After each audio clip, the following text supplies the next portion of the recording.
Today we're making fruit galette. Galette is a close cousin of pie. It's every bit as tasty, but it's way quicker and easier to put together. So let's get baking. We'll start by preparing our galette dough. That will take 1.25 cups of flour, which works out to 165 grams. I'm just using all-purpose flour here.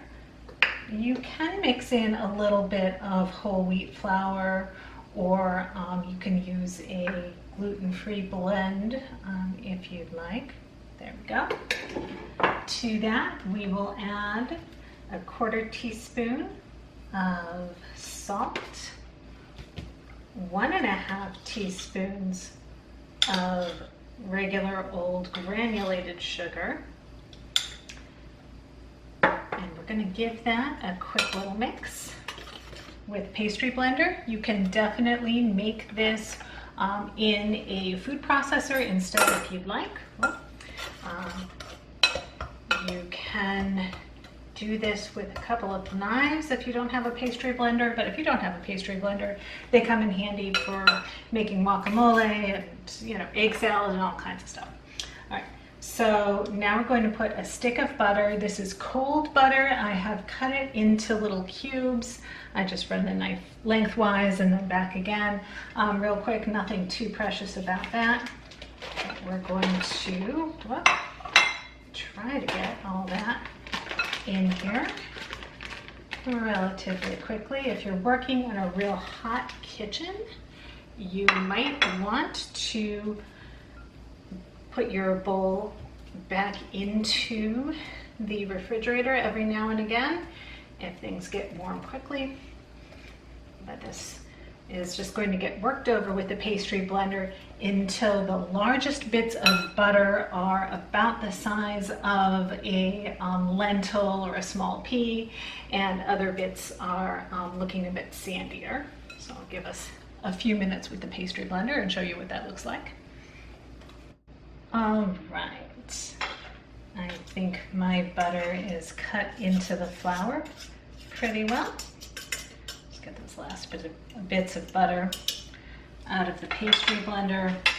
I'll show you what that looks like. You can maybe see there's some slightly larger bits of butter in here, and the rest look more like coarse sand.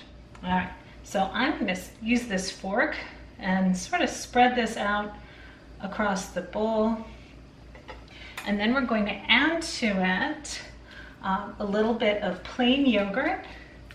We have 1/4 cup or about 60 grams of yogurt. You can use sour cream as instead, whatever you have on hand. I basically always have plain yogurt on hand and don't very often have sour cream, so this is what'll work for me. Full fat would be great. This is non-fat, but I think the butter will be enough fat for us. And we're also going to take, this is some ice water. It's 1/4 cup or that works out to 4 tablespoons. And I'm going to sprinkle most of this. I'm going to aim for about 3 tablespoons of water onto the dough and leave the last little bit behind. We'll use that if we need it. Basically, the rule of thumb with any kind of pie or pastry crust is that we want to use as little liquid as possible to get it to hold together. Now, this galette crust is a little more forgiving. It's designed to be a little more forgiving, a little easier to work with, more pliable than your usual pie crust. So we're not going to stress it too much. If it's not really holding together, we're going to go ahead and use that extra bit of water. All right, so stirring that with the fork, and I've definitely got some clumps that are kind of pretty soft, and then other bits that are much drier. So I'm going to come in with my hands and just quickly, we don't want to warm it up with the heat of the hand, but see if we can quickly kind of get that to pull together. If you are using a food processor instead, At this point, you would have pulsed in that butter to get to the coarse crumb, small pea texture. And then you would pulse again just to see if you can get your dough to pull together. All right, so I think we're gonna have enough liquid in this without adding any more water. So I'm just, so you know, I've worked over it with my hand a little bit and it's mostly holding together. We're gonna sort of fold in the last little crumbly bits. Few more here, and we're gonna call that a dough. All right, so you can see just a tiny bit of flour left at the bottom, but basically that's all held together. It's not super smooth, but that's okay. I'm going to wrap this in some plastic wrap, and at this point we can chill it for up to 3 or 4 days in the refrigerator, or if you want Galette in a hurry, put it in the freezer for 20 or 30 minutes and this will get chilled down enough. The idea is just to be able to roll it out without totally flattening those little pockets of butter that are in there so that we still wind up with a flaky dough. So I'm going to pop mine in the fridge for a while and we'll see it when it's ready to roll out. When you're about ready to bake your galette, it's time to prep the fruit. So you can really use this for any kind of fruit. Today what I've got on hand and really fresh are blackberries. So we're using 3.5 cups of blackberries. You can use 3.5 cups, 3.5 to 4 cups of just about any kind of fruit or combination of fruits you like.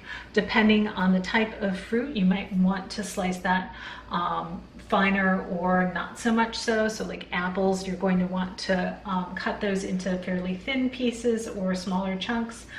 Even in the case of my blackberries, I had some really, really monster blackberries. So I did cut a bunch of them in half.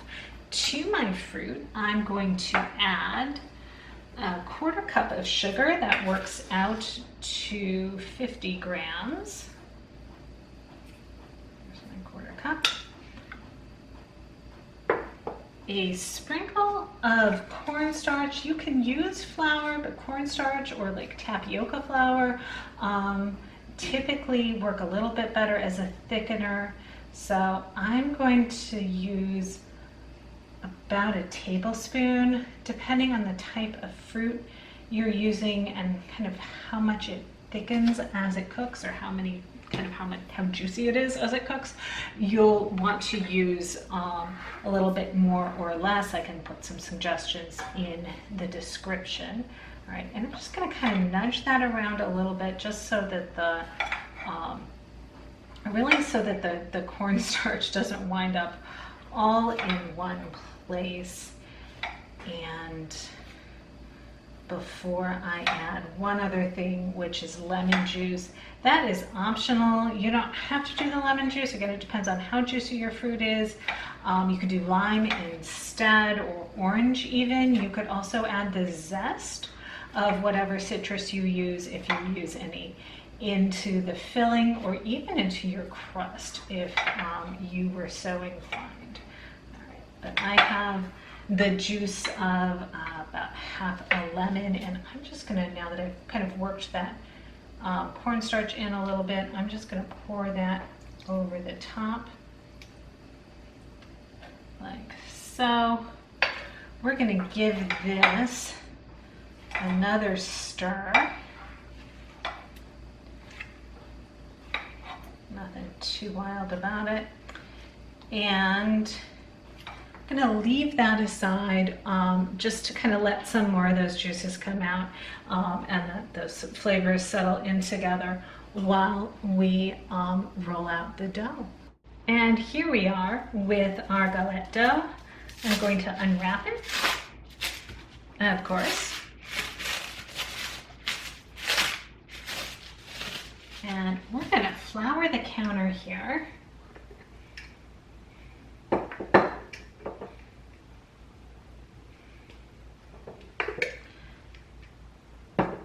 Don't want to overdo it, but we definitely don't want this stuff to stick either.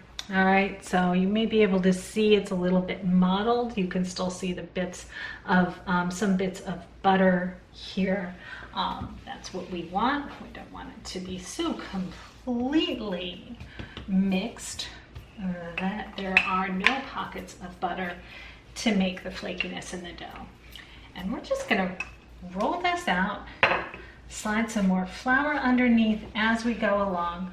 We are not gonna worry too much about the shape, the edges. We want a rough circle, but this is, and you'll see as we form the galette, perfection is definitely not necessary.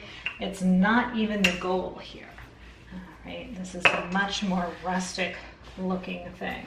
So we're gonna keep rolling until we get to about 14 inches in diameter.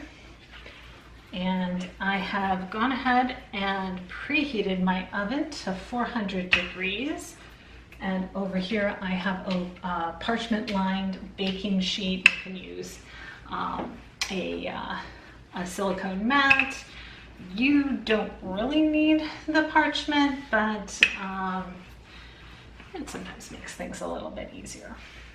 All right, so I'm just gonna keep turning. Don't keep going and going and going without turning your dough a quarter turn, or even flipping it over perhaps, or alternately change the direction in which you roll. All right, so I'm gonna roll this just a little bit more until I reach, kind of reach the desired breadth, and then we're gonna get that filled and into the oven.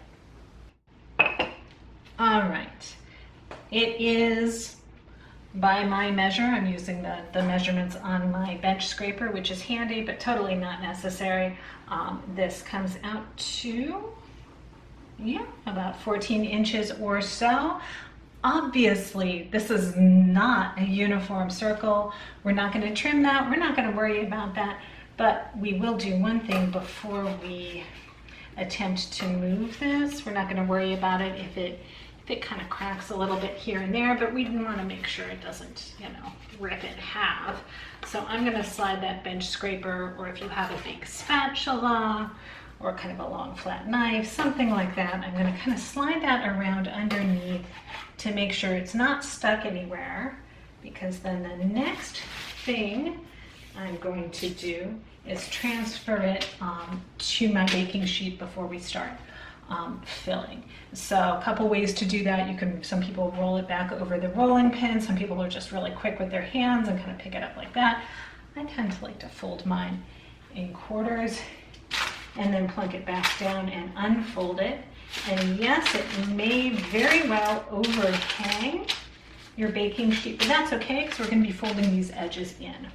All right, so let's get our surface a little bit cleaner so we don't wind up with flour on the underside of our baking sheet. All right, so we're on our baking sheet, and now it's time to come back to our fruit filling. Notice some juices have kind of accumulated there at the bottom, so I'm going to give this another stir, and then we are going to plop this down right in the center of our dough. Okay, make sure we get any of those accumulated juices out. Set that aside, and we're just going to spread the fruit around, not all the way to the edges.